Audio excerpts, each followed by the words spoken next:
खबर शामिल कयूं पिया मलीर खां। मलीर में एसटीपी पारां एसएसपी नवाब शाह खिलाफ पिपरीअ जे इलाइक़े गोराम बुगटी ऐं क़ौमी शाहराह ते बाहुनि ते कारियूं पटी ॿधी धार धार एहतजाजी मुज़ाहरा कया विया। मुज़ाहरे में कारकुननि एसएसपी नवाब शाह खिलाफ उब ॾारींदड़ नारेबाज़ी कई। उन मौक़े ते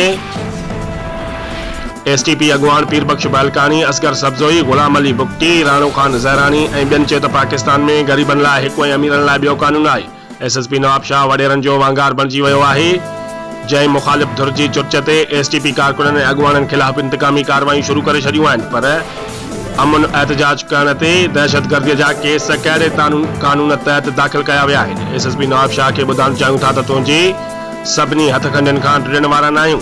जेल असांजा सियासी कारकुननि जो ॿियो घर आहे ऐं तुंहिंजे मथां छपर छांव बणियल हथ हाणे घणो वक़्तु हली न सघंदा। अॻवाननि चिता ॾींदे चयो त जेकॾहिं एसएसपी नवाब शाह खे न हटायो वियो त सिंध जे नंढनि वॾनि शहरनि में एसएसपी नवाब शाह ऐं संदसि वांगारूअ ख़िलाफ़ सख़्त एहतजाज कया वेंदा। रिपोर्ट कर रहा है मुश्ताक गब्बोल, पे न्यूज़ मलीर।